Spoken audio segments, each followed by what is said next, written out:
I'm feeling very much like Lestat at the moment. Lestat from Interview with the Vampire. Yeah, let me read this to you and then tell you what's making me feel so much like Lestat. This is the ending. And if you have not read this book, let me just catch you up really quickly. Louise is Lestat's minion. Lestat made Louise into a vampire, and they had a tumultuous time, and they've been apart now for a century or so. And Louise has finally found Lestat, and Lestat is not doing very well. Here, let me go. So Louise just found Lestat. I only wanted to see you, Lestat, I said. That's Louise talking. But Lestat didn't seem to hear me. Something else had distracted him. And he was gazing off, his eyes wide, his hands hovering near his ears. Then I heard it also. It was a siren. And as it grew louder, his eyes shut tight against it and his fingers covered his ears. And it grew louder and louder, coming up the street from downtown. Lestat, I said to him, over the baby's cries. There's a baby involved, but you don't need to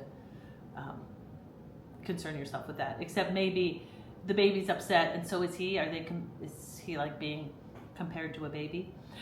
Which rose now in the same terrible fear of the siren. That was the baby's in fear of the siren too.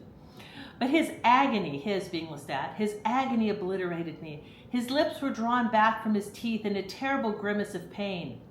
Lestat, it's only a siren, I said to him stupidly. And then he came forward out of the chair and took hold of me and held tight to me, and despite myself, I took his hand. He bent down, pressing his head against my chest and holding my hand so tight that he caused me pain. The room was filled with the flashing red light of the siren, and then it was going away. Louise, I can't bear it. I can't bear it. He growled through his tears. Help me, Louise. Stay with me. But why are you afraid? I asked. Don't you know what these things are? And I looked down at him.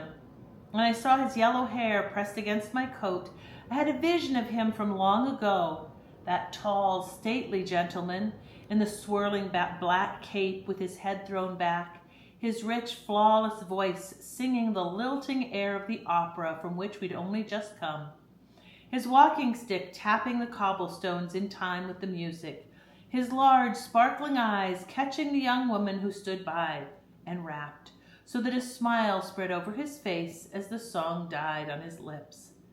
And for one moment, that one moment when his eyes met hers, all evil seemed obliterated in that flush of pleasure, that passion for merely being alive. Was this the price for that involvement? A sensibility shocked by change? Shriveling from fear? I thought quietly of all the things I might say to him. How I might remind him that he was immortal, that nothing condemned him to this retreat save himself.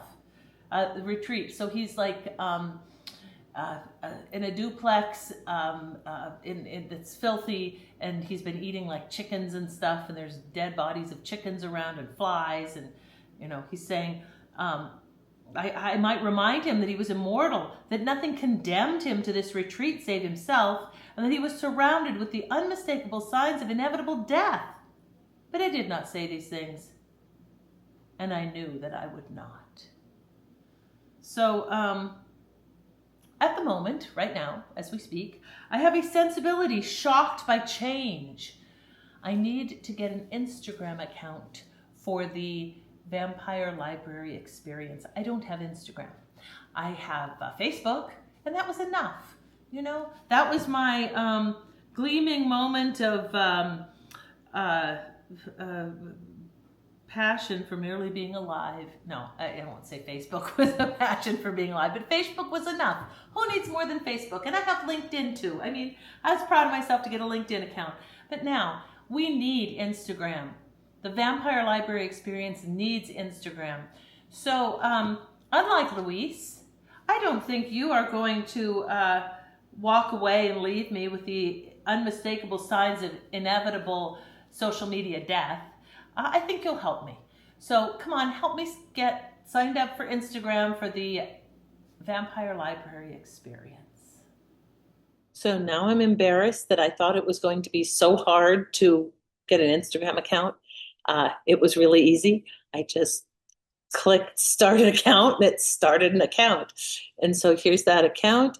And now I figured out how to drag pictures into it, I think. Did I figure out how to drag pictures? Yes, I go create, I go select from computer, and I have this vampire. Let's put that vampire in there. Ooh, he's sexy. And then let's add, I know I should be adding the books. I'll add the books later. Because I guess you're supposed to post often. I guess you're supposed to get people to join your Instagram, right? So let me figure out how to, let's just put another vampire on there. There we go. There we go. It's another vampire. Okay, but then, so the point is you get people to join you, right? And follow you. So how do I get you to follow me? Let's figure that out. So this is done. I've got some things up here. And then what? Do I just tell you this? Vampire.library.experience? What happens here? Apps. QR code. QR code. Look at that. Download QR code. Vampire Library Experience. I've got a QR code.